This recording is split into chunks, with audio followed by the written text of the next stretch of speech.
Part B. A function is defined implicitly by 3y plus 4xy squared minus 5x cubed equals 8.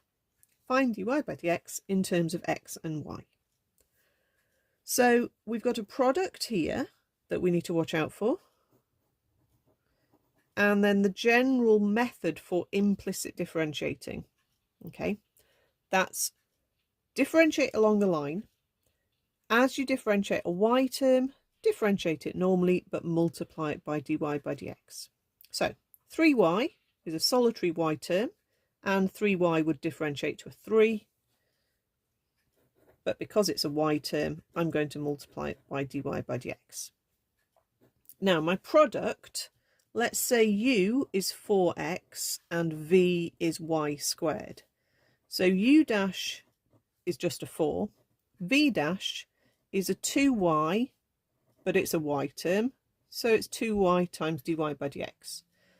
So as I use my product rule, which remember is uv dash plus vu dash, we have the 4x timesing the 2y dy by dx, plus we have the y squared timesing the 4. Okay, so you don't have dy by dx here because you weren't differentiating the y on that term. If it was a minus sign, make sure you pop a bracket around it, because that minus sign would then apply to both terms. Okay, so that's another thing that they can do to possibly catch you out. Okay, so we've dealt with the product. Keep going. This is an x term, it differentiates normally, so 3 comes down to the front to be minus 15x squared. And then last of all, a number term will disappear. Okay, don't leave that in as an 8. So that's an 8xy dy by dx for that term. Okay, so to get dy by dx on its own, we're going to take dy by dx as a common factor. So if you need to hop it around so all the terms are on the same side because they weren't as you did the differentiating, then do that rearranging first. Our terms were on the same side. Anything that's not a dy by dx term can shove over onto the other side. So we end up with positive 15x squared minus 4y squared over there.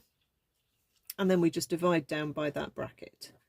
So we end up with dy by dx is 15x squared minus 4y squared all over 3 plus 8xy.